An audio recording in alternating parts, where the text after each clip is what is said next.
আদালতে কালো কোটধারীদের মাঝে প্রচার সারলেন বসিরহাট দক্ষিণের বিজেপি প্রার্থী। বিধানসভা নির্বাচনের প্রচারে এবার আদালত চত্বরকেই বেছে নিলেন বসিরহাট দক্ষিণ কেন্দ্রের বিজেপি প্রার্থী সূর্য ব্যানার্জি। বসিরহাট আদালত প্রাঙ্গণে দিনভর জনসংযোগ কর্মসূচি চালিয়ে আইনজীবী মহলের সমর্থন আদায়ের চেষ্টা করেন তিনি। আদালত চত্বর জুড়ে তার এই প্রচার ঘিরে তৈরি হয় রাজনৈতিক চাঞ্চল্য। প্রথমে তিনি বসিরহাট সিভিল বার অ্যাসোসিয়েশনে গিয়ে আইনজীবীদের সঙ্গে সরাসরি কথা বলেন। সেখানে উপস্থিত অ্যাডভোকেটদের কাছ থেকে নিজের বক্তব্য তুলে ধরেন এবং নির্বাচনের সমর্থনের আবেদন জানান। এরপর তিনি ফৌজদারি বার অ্যাসোসিয়েশনে যান এবং সেখানেও আইনজীবীদের সঙ্গে দীর্ঘক্ষণ আলোচনা করেন। শুধু বার অ্যাসোসিয়েশনেই সীমাবদ্ধ থাকেননি, আদালত চত্বরে বিভিন্ন সেরেস্তায় গিয়ে একাধিক আইনজীবীর সঙ্গে ব্যক্তিগতভাবে যোগাযোগ স্থাপন করেন। প্রচার চলাকালীন সূর্য ব্যানার্জি দাবি করেন তিনি যেখানে যাচ্ছেন সেখানেই সাধারণ মানুষের কাছ থেকে অভূতপূর্ব সাড়া পাচ্ছেন। তার কথায় আদালত চত্বরে বহু সিনিয়র আইনজীবীও তাকে আশীর্বাদ করেছেন এবং সেই সমর্থনই তাকে জয়ের বিষয়ে আরো আত্মবিশ্বাসী করে তুলেছে।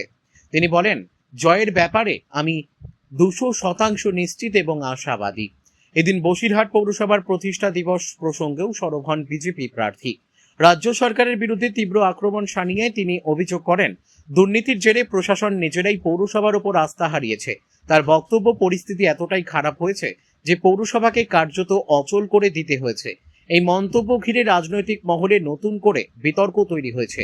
সব মিলিয়ে ভোটের আগে বসিরহাট দক্ষিণে প্রচারের তীব্রতা বাড়ছে। আদালত চত্বরে আইনজীবীদের সঙ্গে সরাসরি যোগাযোগের মাধ্যমে সূর্য ব্যানার্জি যে ভোটের লড়াইয়ে একটি আলাদা বার্তা দিতে চাইছেন তা স্পষ্ট। বসিরহাট থেকে প্রদীপ সরকারের রিপোর্ট, বিগ নিউজ বাংলা।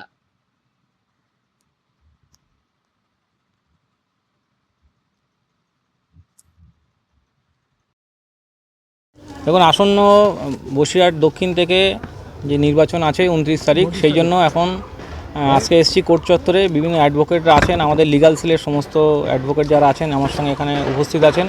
সবাইকে নিয়ে আমরা প্রতিটা ঘরে ঘরে যাচ্ছি, সেরেস্তাতে যাচ্ছি এবং সেখানে গিয়ে মানুষের কাছে ভোট দেওয়ার জন্য আবেদন করছি। অভূতপূর্ব সাড়া পাচ্ছি, প্রত্যেক মানুষ আশীর্বাদ করছে। এখানে যারা সিনিয়র অ্যাডভোকেট আছে তারা প্রাণ ভরে দুহাতে আশীর্বাদ করছে যে বসিরহাট দক্ষিণ যেন এবারে পরিবর্তন হয়।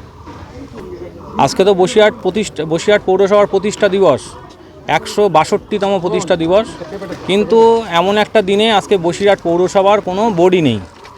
এটা আমাদের জন্য খুব লজ্জার যে আজকে যে পশ্চিমবঙ্গ সরকার, সেই সরকার তার নিজের পৌরসভাকে পুরোপুরি ভেঙে দিয়েছে। কারণ এই পৌরসভার যে চেয়ারম্যান ছিল এবং পৌরসভার যারা এখানকার বডি ছিল, তাদের কারোর ওপরে রাজ্য সরকার ভরসা রাখতে পারেনি। এরকম বড় দুর্নীতি করেছে যে দুর্নীতির জন্য এখানে পৌরসভাটাতেই তালা মেরে দিতে হয়েছে। উনিকে অ্যাকচুয়ালি আমি বলবো যে, আগেও আমি বলেছি এ কথা, আপনার চ্যানেলেই বলেছি যে উনি না বুঝে এটা করেছেন। ভগবান ওনার সুমতি দিক, সময় আসছে, সময় আসলে আমি প্রেস রিলিজ করে আপনাদের মাধ্যমে সমস্ত কিছু দেখাবো। 100% আশাবাদী।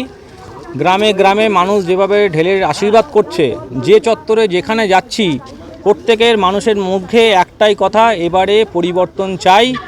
এই যে সরকার, দুর্নীতিগ্রস্ত সরকার, চিটিংবাজ সরকার, সেই সরকারের থেকে মানুষ পরিত্রাণ চাইছে।